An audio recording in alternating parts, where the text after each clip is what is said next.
Hi, நான் மேகலா. சொர்ண தோஷம் விலகி தங்கம் செய்கிறதுக்கு வழிபாடு செய்யணும்.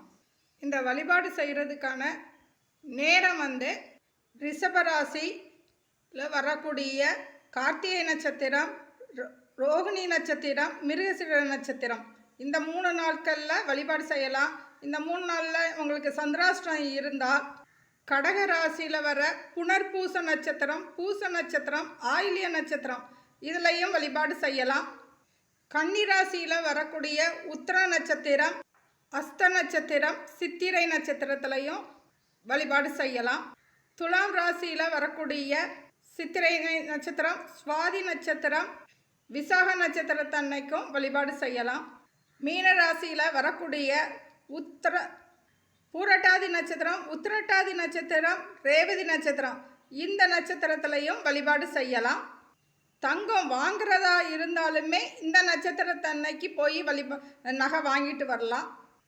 நம்ம எந்த ராசியில் ஆரம்பிக்கிறோமோ அந்த ராசியிலேயே தொடர்ந்து 3 இல்லைன்னா 6 ராசி வழிபாடு செய்யலாம். அதாவது இப்போ மீன ராசியில் வரக்கூடிய பூரட்டாதி நட்சத்திரம், உத்திரட்டாதி நட்சத்திரம், ரேவதி நட்சத்திரம் இந்த 3 நட்சத்திரத்துலேயும் சந்திராஷ்டம் இல்லை, அதனால் நான் வழிபாடு செய்கிறேன் அப்படின்னு இருந்தால் 3 மாதம் செய்யலாம். இல்லைன்னா 6 மாதம் மீனராசியில் வர புரட்டாதி 4ஆம் பாதத்தில் ஆரம்பித்து ரேவதி நட்சத்திரம் வரைக்கும் அந்த 3 நட்சத்திரமும் இருக்கக்கூடிய அந்த 3 நாளுமே வழிபாடு செய்யலாம். 3 நாள்லையுமே என்னைக்குனாலும் நம்ம போய் தங்கம் வாங்கிக்கிடலாம்.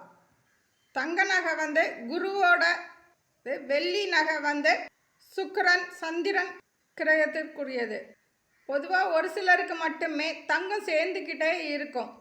ஒரு சிலருக்கு தங்க நகை அடமானத்துக்கு போகும், இல்லைன்னா அதை மீட்க முடியாத சூழல் கூட ஏற்படும்.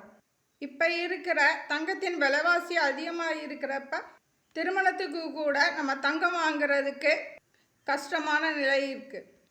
ஒரு சிலருக்கு கையில் பணம் இருக்கும், ஆனால் தங்கம் வாங்க முடியாத சூழல் இருக்கும். அடமானத்தில் இருக்கிற நகையை நம்ம மீட்டு வந்தாலுமே அதை திரும்ப இன்னொரு தடவை வைக்கிறதுக்கான சூழல் கூட ஏற்படும்.